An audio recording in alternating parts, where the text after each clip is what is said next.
Apa hukumnya menyembunyikan kebatilan serta melindunginya sehingga kebatilan tersebut sudah menjadi fitnah di tengah-tengah masyarakat? Saya pertanyaan-pertanyaan yang ngambang-ngambang ini tak suka saya. Saya suka tuh to the point, langsung aja. Saya kan jawab gitu kan, selalu saya jawab tuh langsung. Seorang tukang melarikan duit masjid sampai saat ini belum selesai. Apakah hutang tersebut menjadi tanggung jawab pengurus? Apakah hutang itu dipertanggungjawabkan di dunia dan di akhirat? Ada pengurus masjid memegang duit masjid. Duit masjid itu duit pengurus atau duit umat? Umat mengangkat pengurus secara musyawarah, diangkatlah ketua masjid, namanya Abdul Somad. Nih ketua masjid. Lalu Abdul Somad beserta jajarannya mau memplester Masjid Ibadur Rahman Jalan Sukakarya. Maka saya mengangkat tukang. Maka saya angkat tukang, saya buat perjanjian hitam di atas putih, MOU, bahwa tukang akan menyelesaikan bangunan. Bangunannya ini, duit yang disetor sekian, akan selesai dalam sekian hari. Kalau tidak, maka kau tukang, ku penjara, kan kau ke dalam penjara. Mesti jelas MOU-nya. Maka ketika tidak terwujud, siapa bertanggung jawab? Jelas, penjarakanlah bersama kalau tak selesai bangunan. Oleh sebab itu maka wa amruhum syura bainahum, orang beriman itu bermusyawarah dalam memutuskan suatu perkara. Ini masalah amanah umat oleh jamaah. Makanya kalau ada pengurus minjam duit, Ustaz Somad, ya ini ada jamaah minjam duit, itu bukan duit kita. Saya bilang duit masjid itu duit umat. Saya diangkat jadi ketua masjid, maka kuasa saya. Kalau sampai duit itu hilang, saya lah bertanggung jawab di hadapan Allah, daripada saya bertanggung jawab di padang mahsyar, mempertanggungjawabkan amal lagi, mempertanggungjawabkan mata, telinga, tangan, kaki, hati, pikiran lagi, mempertanggungjawabkan dia pula lagi. Banyak betul lah tanggung jawab kita ini.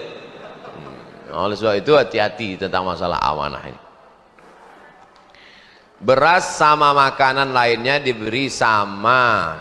Pak Ustadz, akikah beras sama makanan lainnya diberi sama kakaknya boleh? Ini mesti dibawakan ke Fakultas Pendidikan jurusan Bahasa Indonesia. Pak Ustadz, akikah, baris pertama, Pak Ustadz, kalau akikah beras sama makanan lainnya diberi sama kakaknya boleh? Tanda tak ada, koma tak ada. Tapi saya paham, kitab kuning aja kita paham, apalagi macam-macam ini.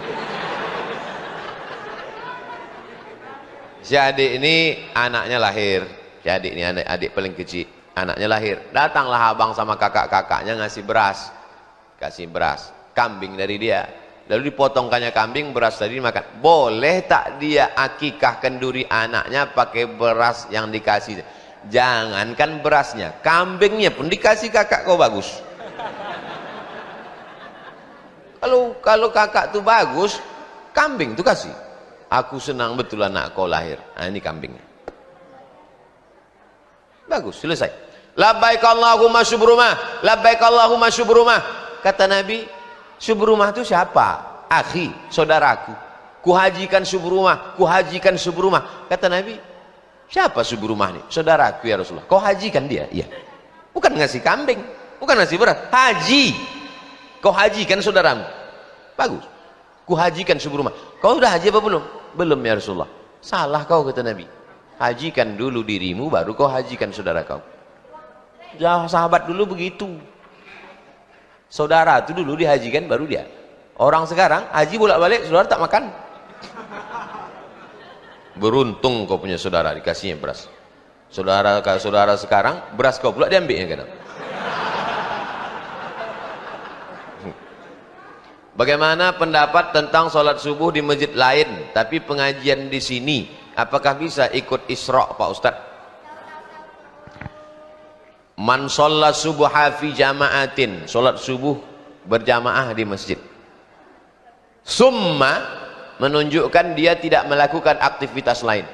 Sholat subuh di masjid Hijratus Sabirin, sholat subuh di masjid Hijratus Sabirin, summa kemudian yadhkurullah, berzikir dia dengan Allah. Majelis kita ini majelis zikir, karena yang kita kaji hadis, tak ada cerita lain. Bahwa ada yang tersenyum ketawa, bukan saya nyuruh, kalian sendiri. Summa, kemudian dia duduk berzikir dengan Allah hatta tatlu'as syams, sampai terbit matahari.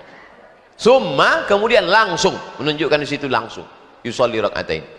Oleh sebab itu salat, kalau cukup 3 syarat, salat subuh berjamaah, duduk berzikir dengan Allah sampai terbit matahari, cukup 3 syarat, namanya isyraq. Jadi kalau ada tadi yang sholat subuhnya di masjid lain, datang dia kemari, sholat sunat dia, maka masuknya duha. Tapi bahwa isyraq lebih tinggi daripada duha, duha lebih tinggi daripada isyraq, mana kita tahu? Boleh jadi yang itu lebih ikhlas. Ikhlas ini malaikat pun tidak tahu, apalagi saya.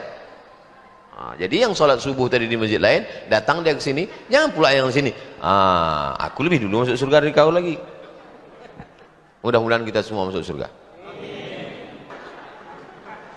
Saya dan suami berniat ingin mendaftar haji, tapi uang kami kurang sekitar 25 juta. Sudah kami coba pinjam ke abang dan ke kakak agar bisa cukup, tapi belum bisa. Apa bisa kami ikut talangan haji yang dibuat oleh bank?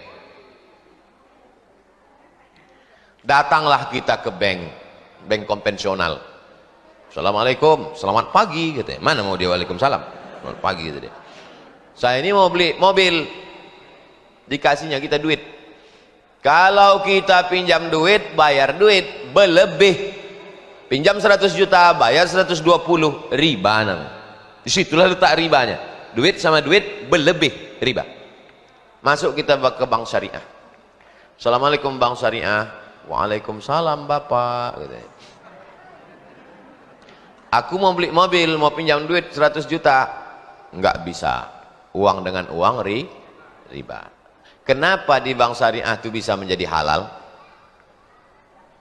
Bapak untuk apa duit 100 juta? Untuk beli mobil. Mana dialernya? Ini. Bank syariah membeli mobil itu ke dialer. Bank syariah membeli mobil itu ke dialer. Sekarang mobil punya siapa? Punya bank syariah lah. Mobil itu punya bank syariah. Lalu kemudian bank syariah menjual mobil itu ke saya secara cicil. Boleh apa tak boleh? Akadnya adalah jual beli. Itulah yang disebut dengan murabahah. Murabahah artinya permodalan dapat untung. Siapa yang mengasih saya modal beli mobil tadi? Bank memodal. Bank membeli mobil, maka sebetulnya bank dapat untung dari akad tijaroh. Tijaroh itu dagang, menggale bank itu jual beli dia. Jelas? Nah, sekarang kalau mau berangkat haji, akad apa yang mau dipakai? Hah? Kalau tadi kan jelas, mobil itu dibeli. Sekarang mobil itu punya bank. Lalu saya membeli mobil. Kalau mau berangkat haji, akad apa yang mau dipakai? Kalau duit sama duit bertambah maka riba. Menabung aja. Tapi Pak Ustadz, kalau menabung ini kapan berangkatnya? Nabung cukup, setor, bayar, berangkat. Tak berangkat pahalanya udah dapat. Sebetulnya kita ini mau haji atau mau foto-foto, biar supaya orang tahu kita sudah haji. Berapa banyak orang tak haji dapat pahala haji, berapa banyak orang haji berkali-kali tak haji. Nah, oleh sebab itu mudah-mudahan kita haji dan dapat pahala haji. Amin. Hidup ini tak usah sulit. Hidup sudah susah, jangan bikin susah.